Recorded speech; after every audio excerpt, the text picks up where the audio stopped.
Hello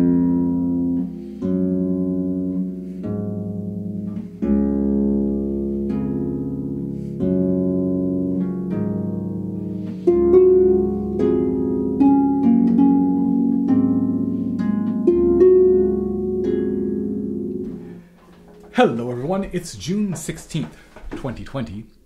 It's Tuesday. It's Harp Tuesday, and welcome to this week's episode. So that was the opening few bars to a piece called Farewell to Stromness, written by Peter Maxwell Davies. And this was a suggestion by a viewer sometime last year. I listened to it as it was written originally for piano and just fell in love with it. It's interesting because Sir Peter Maxwell Davies was a British UK composer who was most well known for being quite avant-garde, and some of his pieces are quite challenging to listen to, whereas this is very, very accessible and very simple and very poignant, right? And kind of, yeah, then permanence of life or the beauty of life. I don't know. Anyway, it's a beautiful piece of music, and I wanted to talk about this a little bit. So I finally recorded a music video of this, and you should be seeing a link up here and down in the video description as well. So take a look at that. And today I'm going to talk about first the sort of the technical aspects of adapting it to the harp, some of the fingering and stuff, and then looking just sort of more generally about the phrasing and the music. So, as I say, written for the piano, so straightforward to just play note to note on the harp for the most part. But the first thing that I've done is I'm actually playing it in D flat. So it was written in the key of D. I'm playing in D flat, and that's because the more the flats there are in a key, the more open strings we have. In other words, the strings at their longest length, and in general, the harp sounds better, bigger sound, and that's why so many pieces written by harpists are often in keys with lots of flats, including 7 flats, the key of C flat. So in this case, I've chosen to just transpose up a down a half step to D flat instead of D. So again, if it says a D, I'm playing a D. It's just instead of this, I'm playing this. So it's something you might consider playing around with. Right at the very beginning, this little ground, this little bass that keeps recurring, which is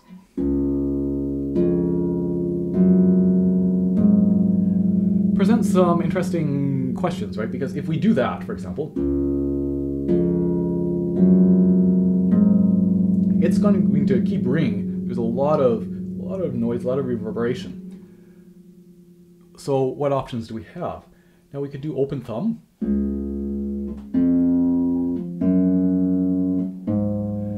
But even as I try to do that as legato as I can, I feel that it's still maybe a little bit more staccato than I would like. So, in the end, what I decided to do, at the moment at least, is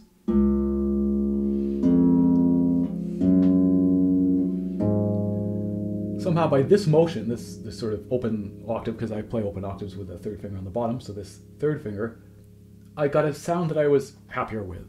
And it also meant I'm not trying to muffle that D, because then that would be hard to go here and then scoot up to the F. So I'm just content to let that ring.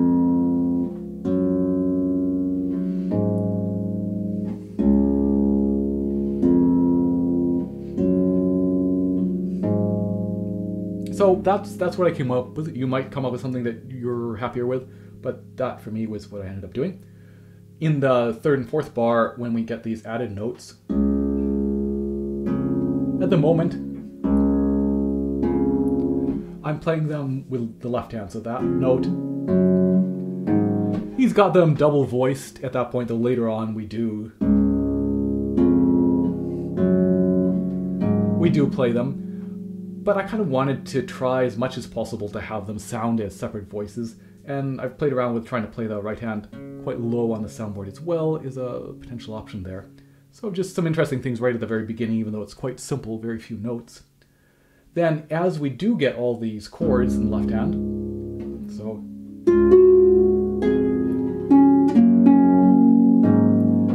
here, I might do a little bit of a sweep, and then certainly a sweep here, just to flatten out the hand briefly and stop that lower note so we get...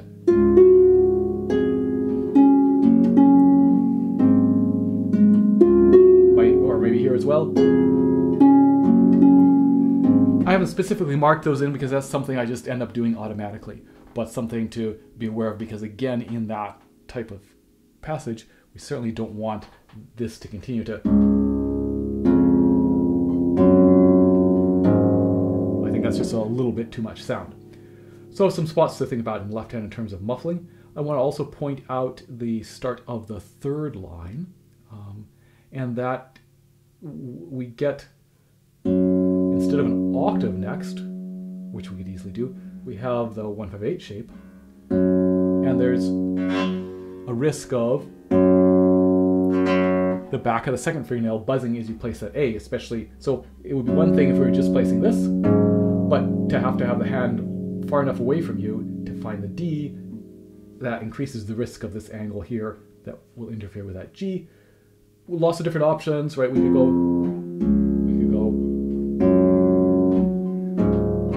do a muffle and slide down to that 158, but in the end, what I'm doing at the moment at least, and this is something recently, I'm placing this, so these next two notes, the top of the 5 and the 8, and I just have to be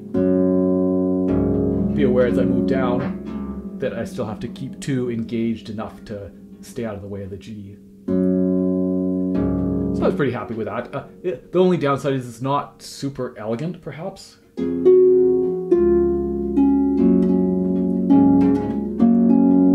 prefer to have some simultaneous movement with both hands there, but anyway, that's okay.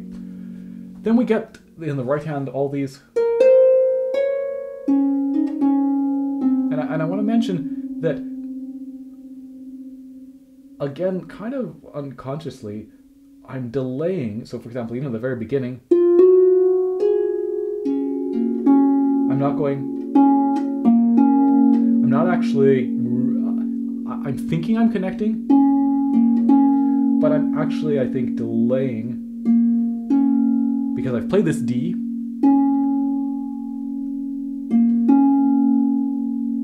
To let that be as legato as possible, to ring as long as possible, I'm pretending to connect, but I'm actually placing late. So we get...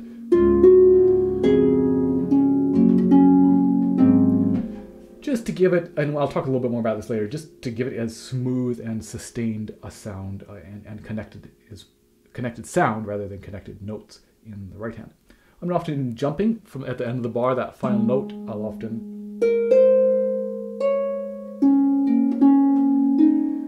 bounce off, and then these bottom 2 lines, right? We get some interesting stuff happening in the right hand. So some chances to, for example, place the chord and the upcoming note, or the note and the upcoming chord. And here, you actually have to watch the video to see what I did then. In theory, you could place all of these, but I think if I place anything, it's the thumb and not the 4th finger. But I also might just bounce.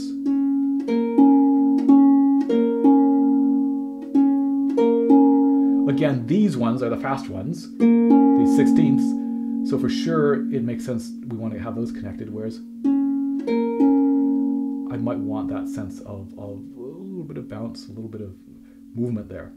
Then again, this little, oh, I guess, yeah, the same thing. And then here, again, we want to connect these, right? We could, of course, slide.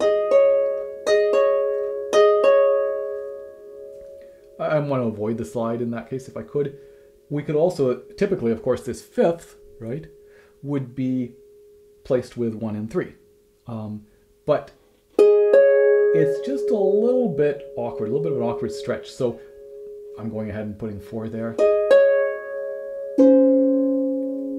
Bounce, and then here's a case where we will slide the thumb, play the bottom, the 4th finger. Right, I don't really think we can connect all 4 of those, but again, with these 16ths, I want the ability to have a fairly short, fairly fast. So that gives that to me. Here it is again. So again, this one's slower, so I don't have to try and connect everything before I play that G, but I will have the thumb ready. And then just reach down. And here, I chose to do a slide here as well, so I could. But this 2-3 with 4 still on the string doesn't feel to me as consistent or as good as the 1, 2, 3. And then here, so the grace notes connecting down to 2, 4, and 3. So everything 2 and 4 at the same time.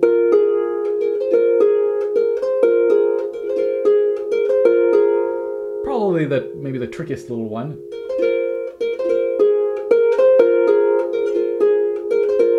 Especially at a slightly softer volume, I think.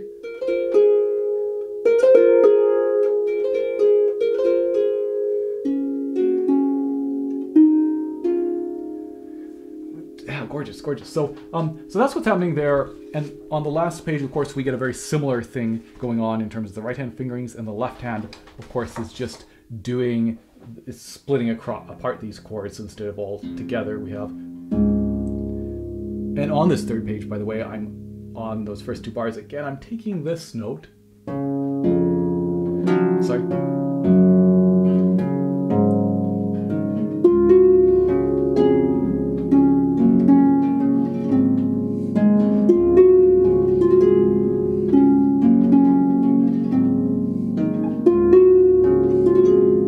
Sorry, I'm taking those first couple notes, the third beat of the triplet, in the right hand to try and make sure that we hear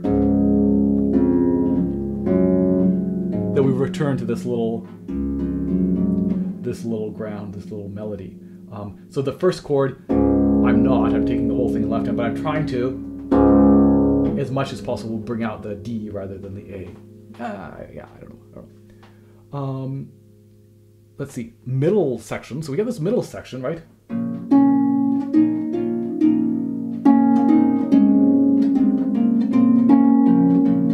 So I'm often playing the first third. When we get a third instead of the 3-note chord, just a 2-note chord. I'm often playing that with 2 and 3. So right here I do. And again, but then switch to 1 and 2.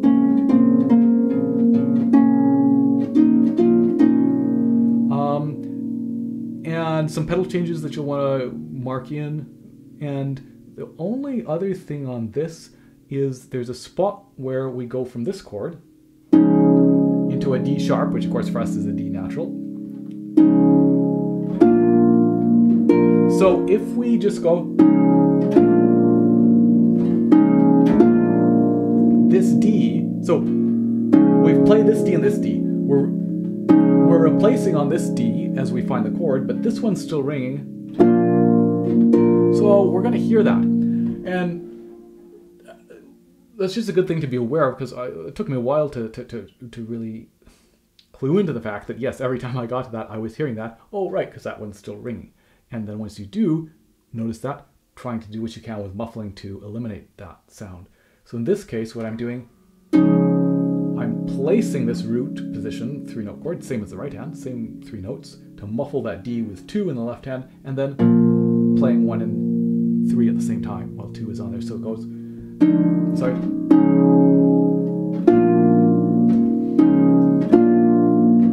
So we got, so we don't hear that happening, right?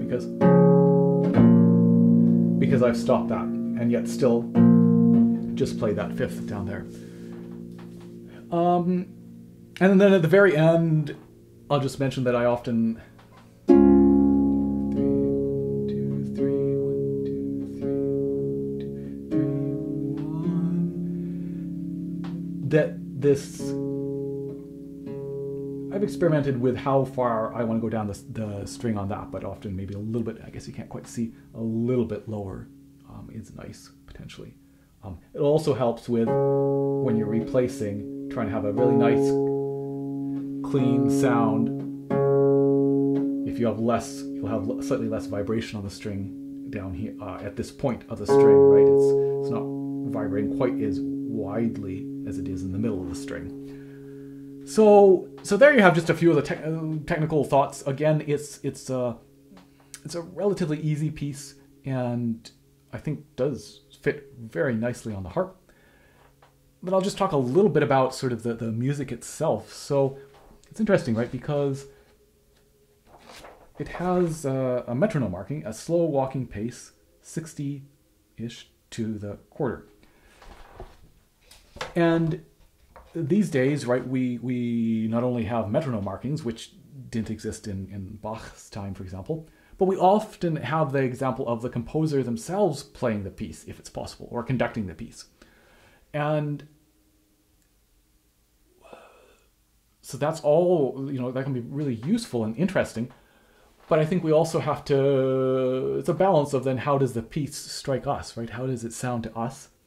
And being aware that composers, like anyone else, can change their mind or can decide to do things differently over time, right? And so in this case, it says 60-ish.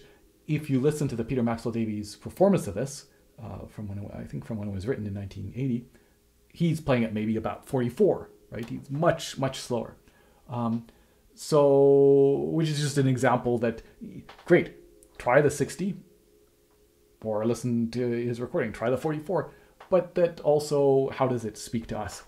So in the video, I'm taking a reasonably fast tempo, so I think about maybe 54 or something to this. And again, I feel this is the piece that's a simple piece, right? Not a bunch of notes, but that's kind of evolved. I performed it a couple times in this last December, and I've waffled back and forth. And again, this is where it can be really useful to record yourself, because you hear things differently than when you're playing. And so at the moment, yeah, as I say, this was on the faster side of things. 60 to me is just too rushed. I'll give you an example. Let me just give you an example of 60. So there is 60. And you should be able to hear that, I think.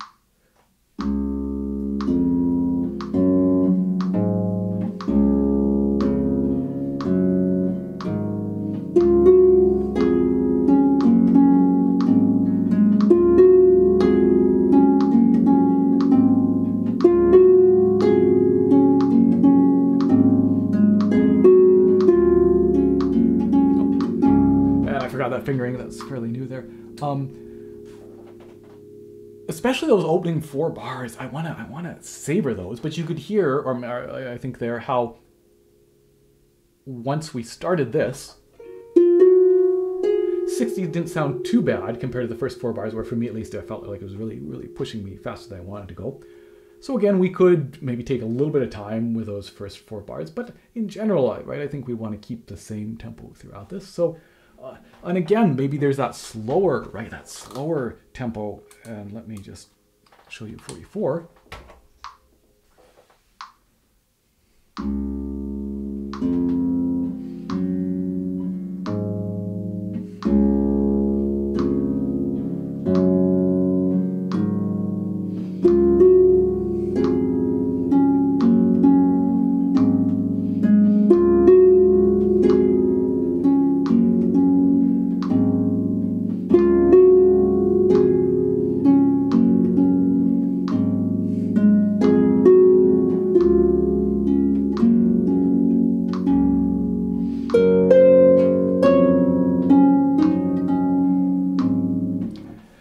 Interesting as well, right? How maybe when I started playing that, because you'd first heard the 60, you might have thought, oh, this is really slow. And then as we settled into it, maybe it's a chance to just, okay, breathe and enjoy those notes and slow down. Yeah, again, I think it's a bit of a quicksilver piece that you could play it at a variety of different tempos. I think if you go to YouTube, you'll find a variety of different tempos. So I just want to point that out. And again, record yourself and see whether you like that when you listen back. I do think that in general, this and also the third page, this sort of main theme, even with all these kind of Scotch snap moments, that it still should have a smooth and relaxed feeling. Or on again on the last page when we get all these little the little paginatura, that it's not so just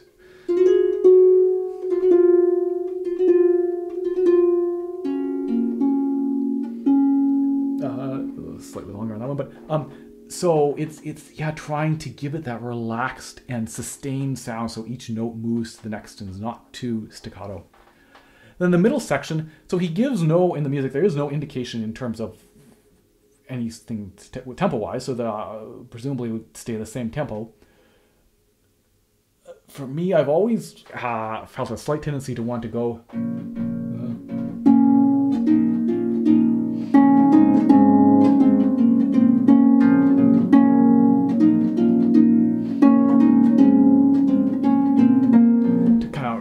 push the tempo quite a bit there, and it can get quite exciting in there. A lot of sound, right? All these big chords. But then listening back, that's not always, it doesn't sound exactly how I pictured it all the time. And again, I think it would be nice to keep it somewhere, potentially within the realms of the tempo of the main theme. So in that recording, again, I chose to, I think, push that slightly. Right, so it's might be closer to 60, right, whereas the opening is maybe say 54 or something. But I know when Sir Peter plays this, he's definitely doing it, I think, basically all at the same speed. This is quite slow there, if I remember correctly. So yeah, again, just some things to play around with, right? And again, I would highly recommend recording yourself and listening back. So it's a beautiful piece, and something you might be interested in tackling yourself. What else? Oh, so sorry there was no episode last week. I spent a lot of Tuesday working on a idea for an episode that just didn't pan out. So we episode this week, and then I'm going to be back next week as well. So I'll see you in 1 week's time. And thanks as well for the suggestion to look at this. And if you have some suggestions of music or topics that you think would make good Harp Tuesday episodes, let me know in the comments or email me. And in the meantime, I will see you next week. Have a great week. Cheers.